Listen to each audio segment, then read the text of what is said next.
পড়ন্ত বিকেলের শুভেচ্ছা জানাচ্ছি সকলকে। দর্শক বন্ধুরা, অপরূপ সৌন্দর্যে ঘেরা এই স্থানটি, এটি রাজবাড়ী জেলার কোনো একটি স্থান। আমি এর নাম আগেই বলতে চাচ্ছি না।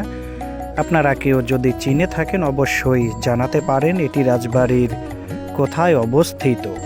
প্রিয় বন্ধুরা, বিকেল হলেই কিন্তু এখানে দর্শনার্থীদের ভিড় জমে যায়। যেহেতু রাজবাড়ী জেলায় তেমন কোনো বিনোদন কেন্দ্র নেই, সে কারণে কিন্তু এখানকার এলাকার আশপাশের মানুষের বিনোদনের একটি ভালো স্থান হয়ে পড়েছে এই স্থানটি।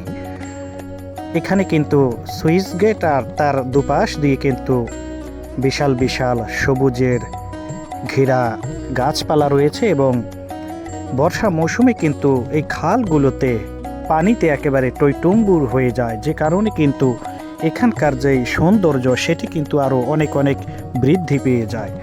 এখন যেহেতু শুকনো মৌসুম, কিছু সংখ্যক মানুষ এখানে এসে বড়শি দিয়ে মাছ মারছেন, আর সেগুলোই এখানকার বিনোদন প্রেমী মানুষরা এসে উপভোগ করছেন। রাস্তার দুপাশ দিয়ে বড় বড় গাছ, এগুলো আসলে এখানকার জায়গাটিকে আরও সৌন্দর্য বৃদ্ধি করেছেন। আর এখানে রয়েছে ফুচকার দোকান। বিনোদন প্রেমী মানুষগুলো এখানে আসলেই কিন্তু বিকেলের টাইমে তারা যতটুকু সময় এখানে পার করেন, এখানকার যেই সৌন্দর্য সেটি উপভোগ করেন এবং পাশাপাশি কিন্তু তারা ফুচকা খেয়ে থাকেন। বিনোদনের ছোট্ট একটি ঘর রয়েছে এবং এখানকার উন্মুক্ত জলাশয়ে কিন্তু ভেসাল রয়েছে, ডিঙ্গি নৌকা রয়েছে এবং এই অল্প পানির মধ্যেই হাঁসেরা তারা খেলে বেড়াচ্ছে।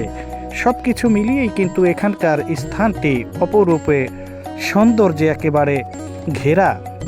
দর্শক বন্ধুরা, আমরা আপনাদের কাছ থেকে জানতে চাই আসলে এটি রাজবাড়ী জেলার কোন ইউনিয়নে অবস্থিত। যারা এই জায়গাটিকে চিনে থাকেন বা এই জায়গাটি আপনাদের কাছে কেমন লাগে, অবশ্যই আপনারা আমাদেরকে কমেন্টস করে আমাদেরকে জানিয়ে যাবেন যে আসলে এই স্থানটি আপনার কাছে কেমন লাগে বা রাজবাড়ী জেলার কোন ইউনিয়নে এই জায়গাটির অবস্থান। ভিডিওটি ভালো লাগলে একটি লাইক, একটি কমেন্টস এবং একটি শেয়ার করে দিবেন এবং ফলো দিয়ে পাশে থাকবেন। সকলকেই ধন্যবাদ জানিয়ে আমরা বিদায় নিচ্ছি। আল্লাহ হাফেজ।